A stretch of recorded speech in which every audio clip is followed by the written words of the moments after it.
प्रहलाद जी से कहा, बेटा 27 बार इसने तुम्हें मारने का प्रयास किया है तुम्हारे पिता ने, और मुझे आने में विलंब हो गया, इसलिए बेटा मुझे क्षमा करना। भगवान क्षमा याचना कर रहे हैं प्रहलाद जी से।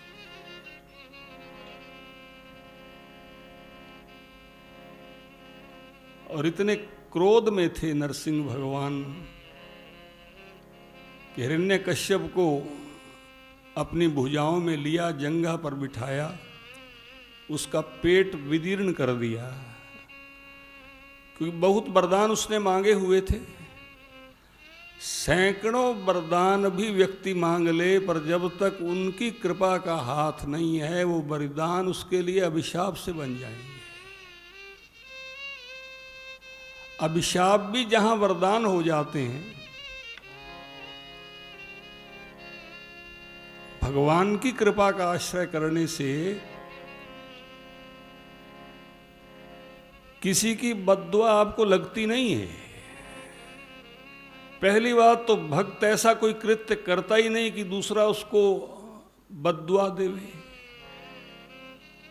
किसी का मन दुखाता ही नहीं है वो। लेकिन फिर भी अगर किसी को कष्ट होता है,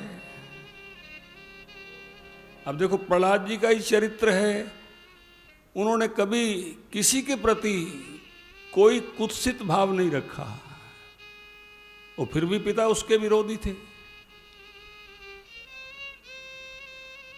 तो प्रहलाद जी के मन में तो कोई भाव है ही नहीं किसी को दुख देने का,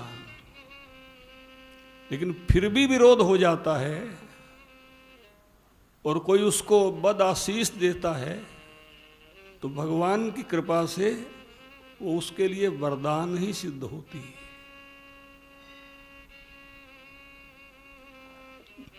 अंतिम उपाय जो उसके पिता ने किया,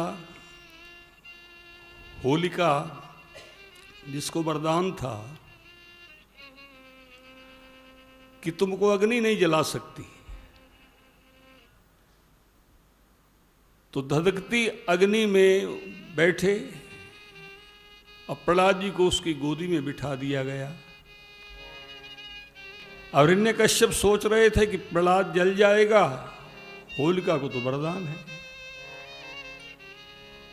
तो वरदान वाली बुआ जी जल गई, देखो। और प्रहलाद जी धधकती आग में बैठे हुए पिताजी को कह रहे हैं, पिताजी देखिए, पिताजी मेरी और